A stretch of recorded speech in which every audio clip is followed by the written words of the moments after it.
Gracias por acompañarme a otra entrega de Tomo la Palabra.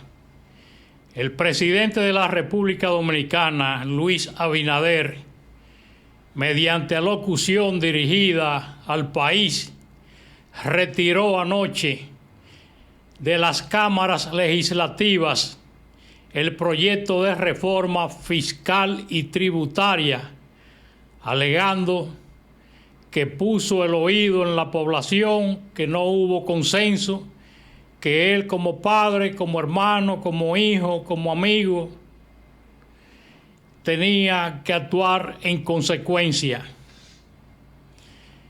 Yo no estoy de acuerdo con que el presidente, aunque respeto su decisión, pero no estoy de acuerdo con que haya retirado el proyecto, porque si hay un déficit fiscal, un agujero enorme entre gastos e ingresos, la alternativa más idónea es la reforma.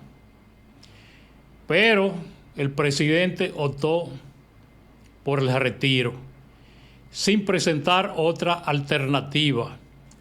Creo que lo que procedía era el rediseño de ese proyecto de reforma fiscal y tributaria, porque el ministro de Hacienda, de quien me dicen es un joven muy correcto y muy buena persona, pero había anunciado originalmente en la semanal que ese proyecto se focalizaría en la persecución a la evasión fiscal.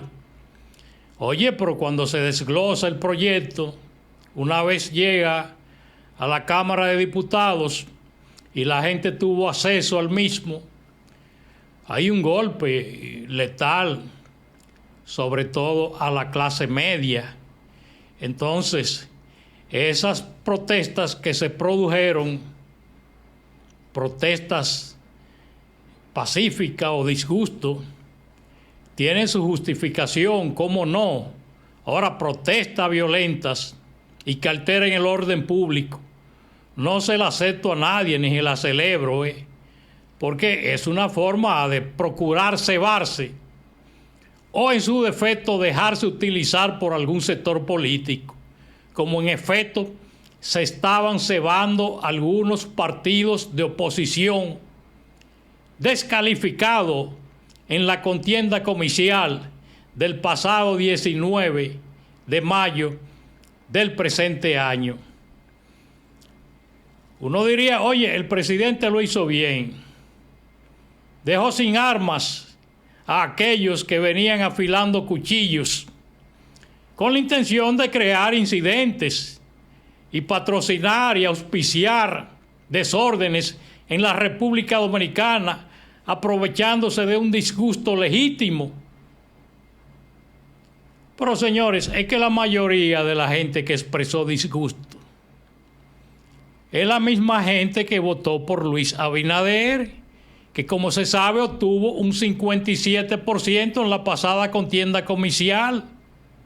Usted no se puede confundir y pensar que todo el que expresó disgusto estaba políticamente en contra del presidente, que hasta ahora ha demostrado ser un hombre transparente, porque en los 4 años y pico que tiene al frente de la administración pública, a él particularmente, no se le ha podido atribuir un solo acto pecaminoso, un solo acto de dolo. Contrariamente, ha renunciado a su sueldo y ha renunciado a otros privilegios y ha venido actuando de forma muy humilde. Y el propio discurso de anoche mostró mucha humildad, distinto a la soberbia que caracterizaba a los jefes de Estado que tuvo la República Dominicana en el pasado, que nunca pusieron el oído en la población y todo lo hacían de espalda a la población en forma de puñalada trapera, como ese contrato con la Barrigol que nunca se conoció. Pero Luis Abinader fue transparente y sincero con el pueblo al presentar ese proyecto y al celebrarse vistas públicas en la Cámara de Diputados, donde hubo gente que le faltó el respeto al presidente de la República. Ahora, ¿qué es lo que yo sentí? Y observé que el presidente de la República se sintió solo. A excepción de José Ignacio Paliza, que salió defendiendo el proyecto y defendiendo a su gobierno, yo no vi de forma adicional a ningún otro funcionario ni dirigente importante del PRM defendiendo ese proyecto y defendiendo a su gobierno, cuando es a los funcionarios que le corresponde defender a su gobierno. Entonces, yo creo que tiene que ser una experiencia muy amarga para el propio presidente de la República, y eso yo lo presentía desde el año 2020. Esta gente no es política, y hay muchos funcionarios que lo dicen que no son políticos. Y los cargos que ostentan, ¿qué son? Académicos, religiosos. Son cargos políticos y usted tiene que asumir su responsabilidad de defender su gobierno y defender inclusive sus propios intereses. ¿Qué otra cosa yo pude observar? Que aquí hay sectores empresariales que no son de nadie, que solo responden a sus intereses particulares, y cuando invierten o hacen algún aporte a un candidato político es con la intención de que una vez gane las elecciones le multiplique ese dinero que invirtió en campaña, nada más. Pero fíjense que los primeros que protestaron fueron los diferentes sectores productivos de la vida nacional. Quizá algunos tenían razón, como lo del turismo y los zonafranqueros, entre otros. Pero, señor, eso del selectivo al consumo, el que se quiera dar su juma, que se la dé, pero va a ser una juma carísima. Pero a mí que no me vengan con que eso no se justifica. Porque, pues, si no grabamos el selectivo al consumo, ¿qué vamos a grabar? Otro asunto. Yo en este espacio mostré aprobación al asunto de la placa o la circulación vehicular, que se lleva de 3,000 a 6,000 pesos. Dije que cambiado en dólares, lo que estamos hablando es de $100. Pero yo vi a este muchacho, Juan Ariel, que es economista del PLD, indistintamente de su preferencia política, yo creo que tiene razón, que uno de los errores que se comete en República Dominicana es cobrar la placa de los vehículos por año. Y más que por año debe ser por la marca del vehículo. Porque un Corolla del año 2020 no puede pagar igual que un Mercedes-Benz ni un Ferrari del año 2020. Entonces, más que el año debe considerarse la gama o el tipo, la marca de vehículo. Porque el que tiene un Ferrari, señores, porque es rico. Y a los ricos es que le corresponde pagar el costo de la democracia dominicana. No es a la clase media y mucho menos a la clase más vulnerable, a la clase pobre de la República Dominicana, que con esa extensión o mayor cobertura del ITEVIS o del IVA se iba a afectar indudablemente. Entonces, un presidente que ha sentado un precedente en materia de transparencia, en materia de ética, no se le puede tratar de esa manera, señores. Hay que ser condescendiente. Pero ya que él retiró ese proyecto, que dejó sin armas a aquellos que venían frotándose la mano para armar lío en República Dominicana, entonces no se puede ser inconsecuente con ese hombre, con el hijo de José Rafael Abinader, un empresario que murió con casi 90 años y nunca se le encontró una pifia, transparente, impecable, y en el ejercicio público ni se diga, siempre fue un ejemplo. Y el propio Luis Abinader llegó a la presidencia con aproximadamente 50 años o algo más, y tampoco se le ha podido encontrar moralmente a él de forma particular ningún error que lo comprometa desde el punto de vista ético. Entonces, ¿qué es lo que yo sugiero? Porque si el presidente lo que necesita es el 1.5 del Producto Interno Bruto para cerrar esa brecha, ese agujero que hay fiscal, el presidente sencillamente no necesita ninguna ley. Cobrarle a los que no pagan. Ahora, yo no sé si es que son sectores que son intocables, empresarios que vienen reportando pérdidas, que no hay tales. Lo que procede es hacerle auditorías, porque el pago de impuestos sobre la renta es un pago obligatorio para todos los sectores de la vida nacional, para todos los ciudadanos. Obligatorio, ahí no hay que crear una nueva ley, no hay que crear nada. Y estoy de acuerdo también con que el presidente someta un proyecto de ley quitando los privilegios a los legisladores. Porque aquí en República Dominicana, por ejemplo, hay dos líderes.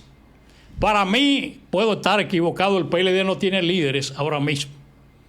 Su incidencia en la población es muy pobre, pero no puedo decir lo mismo de la Fuerza del Pueblo, que Leonel Fernández, indistintamente de lo que se diga, es un líder en la República Dominicana, que fue el hombre del 97.3 de la Barrigol. Y su hijo, que lo veo hablando en los medios de comunicación, que el sueldo mínimo apenas es tanto, y que la canasta familiar está en los 31,000 pesos, que sé yo, pero Omar, por Dios, empieza poniendo el ejemplo por ti, porque a ti se te atribuye tener un futuro político, y tú no has renunciado al barrilito, a pesar de tener un sueldo bueno, muy por encima del sueldo mínimo. Tú lo multiplicas por el sueldo mínimo, Omar, y es mucho. Entonces no ponga como pretexto el sueldo mínimo ni el costo de la canasta familiar. Ponte de ejemplo a ti mismo, cuánto tú ganas. Y aparte de eso, el millón adicional que se te da por concepto del barrilito, que debe de renunciar de eso.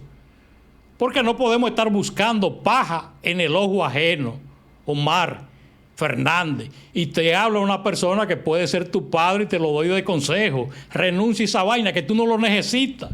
¿Hasta dónde llega la ambición de ciertos políticos dominicanos? Bueno, otra cosa. Aquí en los partidos políticos hay que quitarle ese presupuesto. Los dominicanos no estamos pagando impuestos para partidos políticos. Y eso tiene que eliminarse. Y creo que podría ser una iniciativa del propio presidente de la República. Que una serie de partidos con unos líderes que son unos vividores estén viviendo del contribuyente, del impuesto del contribuyente, del ciudadano dominicano. Los dominicanos pagamos impuestos para que nos devuelvan obras de infraestructura, obras de retorno, hospitales, escuelas, carreteras, túneles y esas cosas, no para pagar manganzones de partidos políticos que no aportan nada a la República Dominicana. No importa el tamaño del partido, sea grande o chiquito, que se le quite. Quiero finalmente hacer una aclaración de un amigo de Tomo la Palabra, que pregunta con respecto a las elecciones de Estados Unidos, donde se viene hablando de estados clave, estados con S, porque se refiere a varios estados. Estado es un sustantivo y clave es otro sustantivo, pero cuando usted junta dos sustantivos, es suficiente o basta con poner en plural el primero. Eso por un lado. Ahora, la Real Academia de la Lengua aceptó hace muchos años que ese segundo sustantivo también se puede poner como o convertir en adjetivo, y que usted diga estados claves también es correcto, de manera que ambas formas son correctas. Es como cuando para la revolución se hablaba de los hombres rana, que son dos sustantivos, hombres y rana, pero basta con poner la S a hombres. No es necesario ponérsela a rana. Pero ¿qué pasa ya con esa aprobación de la Real Academia de la Lengua Española? ese segundo nombre se puede convertir en adjetivo y también colocar en plural, y así no hay ningún temor de que usted esté faltando a la concordancia, al número, que es uno de los accidentes gramaticales con respecto a la concordancia. Señores, no olviden dar me gusta y suscribirse al canal. Yo soy Danilo Cruz Pichardo.